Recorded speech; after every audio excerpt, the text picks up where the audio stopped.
नमः संस्कृताय दोस्तों, यूट्यूब से मैं साधना आप सबका स्वागत करती हूँ। कैसे हैं दोस्तों आप लोग? आशा करती हूँ कि स्वस्थ व्यस्त मस्त होंगे।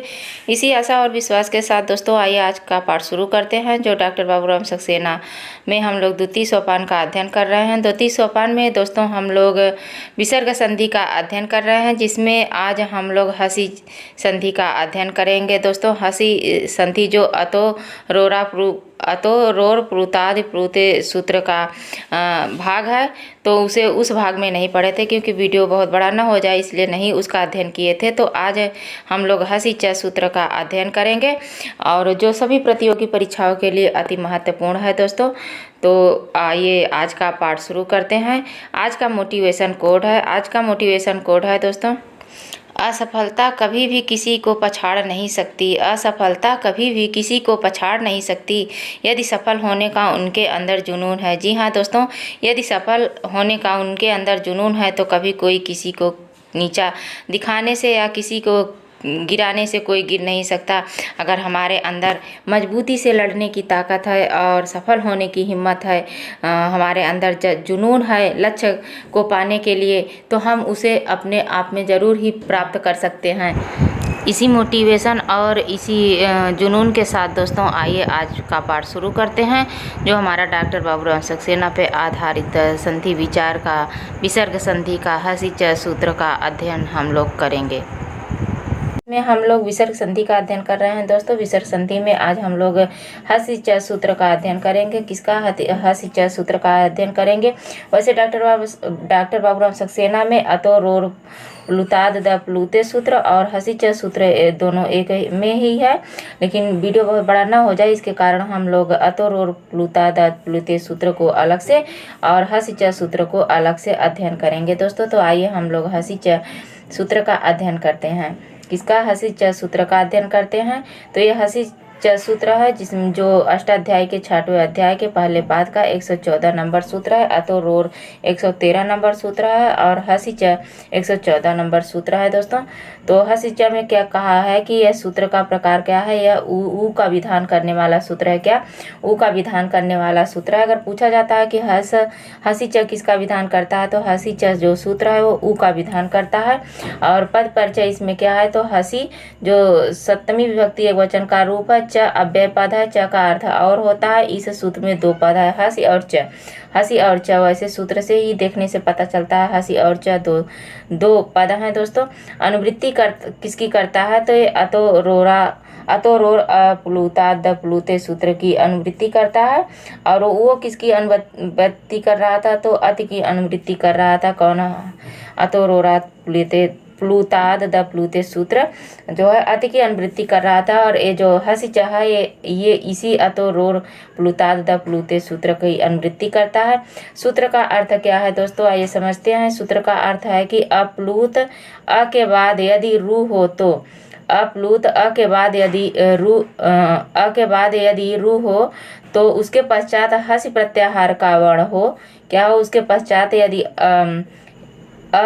अप्लुत उसके बाद रू हो, तत्पश्चात हस प्रत्याहार का कोई भी वर्ण हो, तो अर्थात अ रू और हस प्रत्याहार का वर्ण हो तो रू के स्थान पर उ आदेश हो जाता है। रू के स्थान पर उ आदेश हो जाता है दोस्तों। बस इसी को समझना है कि हसी च सूत्र क्या कहता है? उ का विधान करता है। उ का विधान वह कब और कैसे करता है? तो जो अप्लुत यानी अ के बाद यदि रू हो और उसके बाद रू के बाद भी हस प्रत्याहार का कोई भी वर्ण हो, तो जैसे कि अ और रू और हस प्रत्याहार का कोई भी वर्ण हो तो रू के स्थान पर उ आदेश हो जाता है। अब हस प्रत्याहार में कौन कौन से वर्ण आते हैं? तो हैवरट के ह से लेके जबगढ़ के श तक के सभी वर्ण आते हैं दोस्तों। इसमें 12-13 वर्ण आते हैं। उदाहरण के माध्यम से हम लोग समझते हैं दोस्तों। इसके उदाहरण को देखते हैं। हसी च के उदाहरण को। उदाहरण है क्या है कि शिवस, तो ये शिवस है। स के स्थान पर यहाँ पे स के स्थान पर क्या हो गया है? रू हो गया है। इसी रू का उ हो गया है और इसी उ का जो है उ इसमें के मिला के इसी उ का ओ हो गया, क्योंकि ये यहाँ पे वह जो है वह क्या है यहाँ वह है, वह को हलंत कर देंगे, अ निकल आएगा और इसके ऊ को मिला के दोनों क्या हो गया है, ओ हो गया है। तो इसमें सूत्र कौन कौन से लगे हैं, आइए इसको देखते हैं कि शिवस, शिवस वंदा एक शब्द है। उसके बाद शिव रूज सस जूसो, रू से रू हो गया है, स का रू हो गया है, सस जूसो सूत्र से स का रू हो गया है, और उसी रू का हसिच सूत्र से क्या हो गया है, ऊ हो गया है। उसी रू का हसिच सूत्र से ऊ हो गया है, और आद गुण सूत्र लगा के वह अ और ऊ मिला के ओ हो गया है। तो क्या सूत्र जो हमारा शब्द बना है वो बना है सीओ वंद्य। क्या सीओ वंद्य बना है दोस्तों। उसके बाद इसके कुछ महत्वपूर्ण तथ्य हैं। महत्वपूर्ण तत्व क्या है कि यहाँ पर सताप सप्ताह अध्यायी अतोरोर प्लुताद प्लुते की दृष्टि से क्या है कि सताप सप्ताध्यायी अष्टाध्यायी की बात है दोस्तों, 8 अध्यायों की बात है। ते कह रहा है सताप सप्ताध्याय यानी 7 अध्याय में अतोरोर प्लुताद प्लुते जो सूत्र की दृष्टि में सस जूसो रूह सूत्र, यह पूर्व असिद्धम पूर्वत्रा सिद्धम के नियम से असिद्ध नहीं होता, क्योंकि यदि रुत्व क्या कह रहा है कि क्योंकि यदि रुत्व असिद्ध हो तो उत्व का विधान ही व्यर्थ हो जाएगा। क्या उत्व का विधान ही व्यर्थ हो जाएगा। इसीलिए यहाँ पे सबसे पहले अतोरोरा न लगा के यहाँ सस जूसो रू लगा दिए गए हैं, क्योंकि रू का विधान सस जूसो रू भी करता है और जो है अतोरोरात प्लुतेत भी करता है। यहाँ हसिच सूत्र लगना है। तो ये जो कह रहा है कि सस जूसो रू जो रू का विधान करने वाला सूत्र है वो अतोरोरात प्लुतेत प्लुत से ये क्या है ज़्यादा असिद्ध है, यानी ज़्यादा पूर्वासिद्ध नियम से असिद्ध नहीं होता, क्योंकि यदि रुत्व असिद्ध हो तो उत्व का विधान व्यर्थ हो जाएगा। इसलिए यहाँ पे क्या हुआ है कि सस जूसो रू लगा है। तो ये हमारा बेसिक के आधार पर था दोस्तों। आइए बाबूराम सक्सेना के आधार पर देखते हैं। ये है 32 नंबर। इसमें अतोरोरात प्लुतेद और जो है हसिचा भी सूत्र लगा है। तो दोनों सूत्र बाबूराम सक्सेना में साथ में दिया गया है। और यहाँ पे ये देखिए दोस्तों कि ये जो 32 नंबर है तो ये अतोरोरात प्लुतेद सूत्र है। ये देखिए यहाँ पे अतोरोरात प्लुतेद और हसिचा दोनों साथ में दिया गया है। तो यहाँ इसकी परिभाषा भी साथ में दे दी गई है दोस्तों। तो आइए देखते हैं कि ये जो कह रहा है कि यदि पूर्व के हर्ष अ आवे उसके बाद हर्ष अ दोनों आए, बाद में बीच में रू रहे, तो ये क्या हो जाएगा अतोरोरात प्लुतेद प्लुत सूत्र से हो जाएगा। उसके बाद कह रहा है कि यहाँ पे अभी बेसिक में हम लोग सुने हैं कि देखे हैं कि अप्लुत अ रहे, उसके बाद रू रहे, उसके बाद क्या रहे हस प्रत्याहार का वर्ण है। और अतोरोर अप्लुताद अप्लुते सूत्र में क्या था कि अप्लुत अ रहे और रू रहे, उसके बाद भी क्या रहे अप्लुत रहे, तब अतोरोर सूत्र से रू के स्थान पर ऊ हो जाता था। लेकिन हसिचा में क्या कह रहा है कि अप्लुत अ रहे प्लस रू रहे, अब फिर उसके बाद हसिचा यानी हस प्रत्याहार का कोई भी वर्ण रहे तो जो है रू के स्थान पर क्या हो जाएगा, रू के स्थान पर ऊ हो जाएगा। अभी हम लोगों ने देखा है। और इसका जो सूत्र है इसका उदाहरण जो है दोस्तों, तो उदाहरण है जैसे देवा प्लस वंदह। तो देवा वंदह का यहाँ जो विसर्ग लगा है, विसर्ग का स हो जाएगा, स का रू हो जाएगा। और रू कौन करेगा, सस जूसो रू सूत्र से रू हो जाएगा। और इसी से आद गुणा से और इसे हसिचा से यहाँ पे ऊ हो जाएगा और आद गुणा से ऊ का ओ हो जाएगा। तो यहाँ बन जाएगा देववंदह बनेगा दोस्तों। उसके बाद बाला गच्छति है, ये हस प्रत्याहार का वर्ण है। ह से लेके हस प्रत्याहार में ह से लेके जब गर्दस तक के सभी वर्ण आते हैं तो ये ग आ जाएगा। तो यहाँ पे हो जाएगा बाला। तो ये जो विसर्ग है, विसर्ग के स्थान पे हमारा स हो जाएगा। क्या स हो जाएगा, स के स्थान पर रू हो जाएगा। रू होगा सस जूसो सूत्र से, और उसके बाद इसी रू का ऊ हसिचा से हो जाएगा। और यहाँ पे जो वह है वाला ल है, ल में अ और ऊ मिला के ओ हो जाएगा आद गुणा सूत्र से। तो हमारा बन जाएगा बालो गच्छत बनेगा। उसके बाद यहाँ पे है हरा प्लस याति, हर प्लस याति, तो यह जो शब्द है यह भी हस प्रत्याहार का वर्ण है और ये विसर्ग के स्थान पर स हो जाएगा, स के स्थान पर रू हो जाएगा और रू के स्थान पर ऊ हो जाएगा, ऊ का आदि गुणा से ओ हो जाएगा। क्योंकि यहाँ जो हर हर्रा में अब विद्यमान है तो इसको कर देंगे ओ हो जाएगा, तो हरोयाति बनेगा। क्या हरोयाति बनेगा। एक उदाहरण और है वृक्षा प्लस वर्धते, वृक्षा प्लस वर्धते, तो वह भी जो है हस प्रत्याहार का वर्ण है, तो इसी ये विसर्ग के स्थान पर स हो जाएगा। क्या होगा, ये विसर्ग के स्थान पर स हो जाएगा, स के स्थान पर रू हो जाएगा, रू के स्थान पर ऊ हो जाएगा। ये सस जूसो रू से होगा और ये हसी च से होगा और इसी ऊ और वृक्ष के अ को मिला के क्या हो जाएगा, ओ हो जाएगा। किससे, आदि गुणा सूत्र से, आदि गुणा सूत्र से हो जाएगा, ओ हो जाएगा। तो यहाँ वृक्षो वर्धते, क्या वृक्षो वर्धते बनेगा, वृक्षो वर्धते बनेगा। और यहाँ पे एक नोट दिया है, किंतु प्रातः शब्द अत्र, तो अत्र जो है अत्र हस प्रत्याहार का वर्ण नहीं है, ये तो पता ही है कि अस जो है अत्र जो है अ शब्द जो है हस प्रत्याहार का नहीं है, तो प्रातः प्लस अर्थ के प्रातर्थ बनेगा। क्या प्रातर्थ बनेगा। यहाँ पर विसर्ग का ऊ नहीं हुआ है, विसर्ग का ऊ नहीं हुआ है क्योंकि विसर्ग र के स्थान पर किया गया है, न कि स के स्थान पर, क्या न कि स के र के स्थान पर। इसी प्रकार होता है प्रातः गच्छति, क्या प्रातः गच्छति, प्रात गच्छति हो जाएगा। क्या प्राग गच्छति हो जाएगा। ये था बाबूराम सक्सेना के आधार पर। आइए कुछ अन्य उदाहरणों को हम लोग देख लेते हैं। तो आइए दोस्तों हंसी च के कुछ अन्य उदाहरण भी देख लेते हैं, यहाँ समझ लेते हैं उदाहरण के माध्यम से। जैसे अकूतस, क्या है, अकूतस शब्द है, अकूतस भयः के अकूत रू भय और फिर यहाँ अकूत उ भय के आदि गुणः लग के अकूतो भय शब्द बन गया। क्या अकूतो भय बन गया है। उसी प्रकार अतीतस, अतीतस यहाँ स के स्थान पर रू हो गया है और रू के स्थान पर ऊ हो गया है। ये सस जो सूत्र से हुआ है, ये हसी च से हुआ है और यहाँ आदि गुणः लग के अतीतो माशा बन गया है, अतीतो माशा बन गया है। उसी प्रकार अगदस, अगदस प्लस ज्वरम, अगदस प्लस ज्वरम, सभी जो वर्ण है वो हस प्रत्याहार के वर्ण है। यहाँ पे बाद में जो सभी वर्ण है वो हस प्रत्याहार के वर्ण है।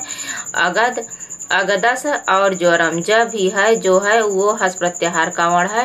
तो यहाँ पे अगद और रू हो गया है, स के स्थान पर रू हो गया है, उसके बाद ज्वरम है और फिर यहाँ अगद ऊ हुआ है हसी च से, तो अगदो आदि गुणा से अगदो ज्वरम शब्द बना है। क्या अगदो ज्वरम। उसी प्रकार अगद ज्वरघन बना है, तो अगद रू स के स्थान पर रू, रू के स्थान पर ऊ और आदि गुणा से जगदो ज्वरघन बना है। क्या जगदो ज्वरघन बना है। उसके बाद है कि अगला हमारा उदाहरण है काकसह, काकसह रौती, काकसह रौती के काक रू और फिर यहाँ काक ऊ और काक रौती बना है। क्या काक रौती बना है। दूसरा उदाहरण है कि कस प्लस वाला, कस प्लस वाला के क और रू के स्थान पर ऊ, तो को वाला बन गया है, को वाला बन गया है। और अगला उदाहरण है कि कुतस, यहाँ पे देखिए कुतस प्लस लोभ, तो कुत स के स्थान पर रू हो गया है और इसी रू का ऊ हो गया है और आदि गुण सूत्र से कुतो लोभा सूत्र, कुतो लोभा शब्द बना है दोस्तों। उसके बाद अगला उदाहरण है कि कृष्णस, ये देखिए कृष्णस स है, स के स्थान पर कृष्ण रू हो गया है, रू के स्थान पर कृष्ण ऊ हो गया है और आदि गुणः लग के कृष्णो जयति, क्या कृष्णो जयति बन गया है दोस्तों। उसके बाद है काकस डिड्डेय, काकस प्लस डिड्डेय, तो काक रू डिड्डेय फिर काक ऊ डिड्डेय, फिर यहाँ आदि गुणः लग के काको डिड्डेय बना है, काको डिड्डेय बन गया है। उसके बाद यहाँ है देवस प्लस वंदह, देवस तो स के स्थान पर रू, रू के स्थान पर ऊ और आदि गुणा से देववंदह बन गया। इसी बाबूराम सक्सेना हम लोग पढ़े हैं। उसके बाद है देवदत्तस, देवदत्तस प्लस मन्यतः, तो देवदत्तस रू मन्यते और देवदत्तस ऊ मन्यते, देवदत्तो मन्यते बन गया है। अगला है धर्मस प्लस रक्षति, तो धर्म रू रक्षति, धर्म ऊ रक्षति, धर्मो रक्षति बन गया है। उसके बाद यहाँ पे है धीरस प्लस न सोचयति, तो धीर रु न सोचयति, धीर उ न सोचयति के धीरो न सोचयति बन गया, धीरो न सोचयति। ओ जो हुआ है आद गुणा सूत्र से हुआ है। अगर पूछा भी जाता है कि किसी भी शब्द में जो हसी च के बाद ओ शब्द ओ लगता है किस सूत्र से, तो आद गुणा सूत्र से लगता है। उसके बाद अगला है कि नरस प्लस हंती, नरस प्लस हंती के नर उ हंती हुआ है, फिर नर रु हंती, फिर नर उ हंती, तो नरोंती बन गया है, नरो हंती बन गया है। नरस प्लस गच्छति, नर रु गच्छति, नर उ गच्छति, नरो गच्छति बन गया है। निपस प्लस गच्छति तो निप रु गच्छति, निप उ गच्छति, निपो गच्छति बन गया है। सभी में जो है सस जूसो रू से हुआ है, उसके बाद हस लगा, उसके बाद आद गुणा से ओ लग के बन गया है। पयस प्लस धरा के पय रू धरा, उसके बाद पय उ धरा, फिर पयो धरा बन गया। क्या पयो धरा बन गया दोस्तों। यहाँ पे अगला है कि पर्वत से प्लस धौतः, तो पर्वत रु धौतः, पर्वत उ धौतः, तो पर्वतो धौतः रूप बना है, पर्वतो धौतः शब्द बना है। बालस प्लस रोदति के बाल रु प्लस रोदति, बाल उ रोदति, बालो रोदति बन गया। क्या बालो रोदति बन गया है। यहाँ है बालस प्लस हंसति, बाल रु हंसति, बाल उ हंसति, बालो हंसति। और उसके बाद है कि बुधस, बुधस प्लस लिखा थी कि बुध रू लिखा थी, बुध उ लिखा थी, बुध उ लिखा थी, बुधो लिखत बन गया। क्या बुधो लिखत बन गया है। उसके बाद यहाँ है बालत रौती, बाल रू रौती, बाल उ रौती और बालो रौती। क्या यहाँ पे बालस प्लस रौती के बाल उ रौती, बाल रू रौती, बाल उ रौती और यहाँ पे बालो रौती बन गया है। उसी प्रकार है भूवृतस रोसा, भूवृतस प्लस रोसा, भूवृत रू प्लस रोसा, भूवृत उ प्लस रोसा, भूवृतो रोसा बन गया है। अगला है कि भूयस प्लस रमते, तो भूय रू रमते, भूय उ रमते, भूयो रमते बन गया, भूयो रमते बन गया है दोस्तों। उसके बाद है कि भक्तस प्लस नमति स्वरम, भक्ता प्लस नमित स्वरम के भक्त रू नमित स्वरम और भक्त उ नमित स्वरम और यहाँ पे भक्तो नमीश्वरम बन गया, भक्तो नमीश्वरम। यही बस देखना है कि जो भी हमारा शब्द हो वो स के बाद हस प्रत्याहार का वर्ण हो, स यानी रू के बाद हस प्रत्याहार का वर्ण हो। तो मनस प्लस रथ, मन प्लस रू, मन प्लस रू रथ, मन प्लस उ रथ, मनोरथ बन गया। क्या मनोरथ बना है। अगला है यहाँ पे रामस प्लस वदति, रामस प्लस वदति के राम रू वदति और राम उ वदति, रामो वदति बन गया, रामो वदत बन गया है। वृक्षस प्लस झंझया पतति, वृक्षस प्लस झंझया पतति, तो वृक्ष रू झंझया पतति और वृक्ष उ झंझया पतति, वृक्षो झंझया पतति बन गया है, वृक्षो झंझया पतितः। शीतस प्लस वायु, शीत रू वायु, शीत उ वायु और शीतो वायु बन गया, शीतो वायु बन गया। अगला है कि शिवस प्लस वंद, ये शिवस प्लस वंदा, शिव रू वंदा, शिव उ वंदा और शिव वंदा बन गया। यहाँ पे देखिए शिव वंदा बन गया है। तो ये था हमारा हसी च के उदाहरण। आशा करती हूँ कि आप लोगों को समझ में आया होगा दोस्तों। तो इसी आशा और विश्वास के साथ आज का पाठ यहीं समाप्त करते हैं। जो हमारे नए साथी हो वो वीडियो देखें, अगर उन्हें अच्छा लगे तो वीडियो को सब्सक्राइब करें दोस्तों। और जो हमारे साथी हो देख रहे हों वो अपने साथियों तक पहुंचाएं, ताकि सभी साथी जो है संस्कृत की तैयारी करने वाले सभी साथी, चाहे टेट सुपर टेट के हो, चाहे टीजीटी के हो, किसी भी संस्कृत की प्रतियोगी परीक्षा में संधि पूछी ही जाती है, तो सभी जगह ये इसका उपयोग है दोस्तों। तो आप लोग इसे वीडियो को कैसे लगा इसे कमेंट के माध्यम से हमें ज़रूर बताइए और अपने साथियों तक पहुंचाइए। नमः संस्कृताय दोस्तों, धन्यवाद।